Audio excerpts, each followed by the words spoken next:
Nous allons voir comment ajuster les nombres stoichiométriques dans une équation de réaction redox. Et tout d'abord, nous allons le faire à l'aide des nombres d'oxydation.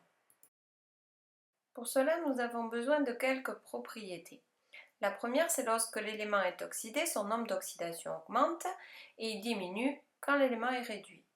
Pour chaque élément, la valeur absolue de la variation globale du nombre d'oxydation est égale au nombre d'électrons transférés. Et enfin, dans une transformation d'oxydoréduction, la somme des variations des nombres d'oxydation des éléments affectés de leur coefficient stoichiométrique est nulle. Voyons maintenant comment utiliser ces nombres d'oxydation pour ajuster les nombres stoichiométriques des équations redox. Nous allons procéder en 4 étapes que nous allons détailler tout de suite à travers un exemple. L'oxydation du permanganate par l'acide oxalique. Commençons par ajuster les atomes autres que l'oxygène et l'hydrogène. Il nous faut 2 molécules de CO2. Cherchons le nombre d'oxydation des différents composés du manganèse. Nous trouvons plus 7 pour l'ion permanganate et plus 2 pour l'ion manganèse Mn2+. Il s'agit donc d'une réduction et la variation du nombre d'oxydation est égale à -5. Pour le carbone, on passe de plus 3 dans l'acide oxalique à plus 4 dans le dioxyde de carbone. C'est donc une oxydation et nous avons systématiquement 2 carbones, donc la variation est de plus 2. Pour obtenir la même variation, nous allons multiplier par 5 tout ce qui touche au carbone et par 2 ce qui concerne le manganèse. Il nous reste à ajuster les oxygènes et les hydrogènes pour obtenir au final l'équation d'oxydoréduction.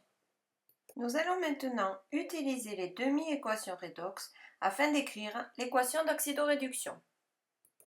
En milieu acide, il y a 4 étapes. La première, écrire la demi-équation de chaque couple dans le sens de la réduction.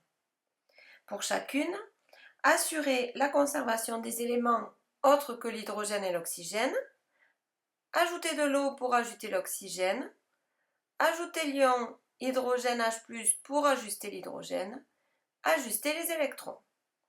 Troisième étape, égaler les quantités d'électrons échangés et enfin faire réagir l'oxydant le plus fort avec le réducteur le plus fort.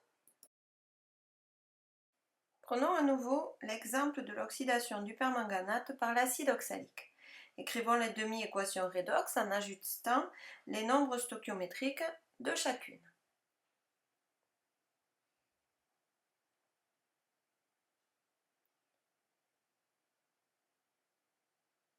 Le permanganate va réagir avec l'acide oxalique pour donner du dioxyde de carbone et du manganèse.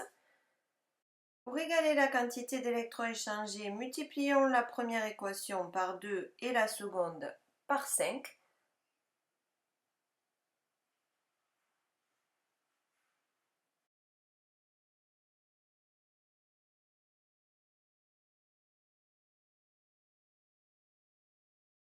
Nous pouvons maintenant faire le bilan de tous ces coefficients sur l'équation d'oxydoréduction. Il nous faut donc 2 ions permanganate, 6 ions hydrogène H+, puisqu'on en avait 16 d'un côté et 10 de l'autre, 5 molécules d'acide oxalique, 10 molécules de dioxyde de carbone, 2 ions manganèse Mn2+, et enfin 8 molécules d'eau. Voilà, vous savez maintenant ajuster les nombres stoichiométriques des équations redox.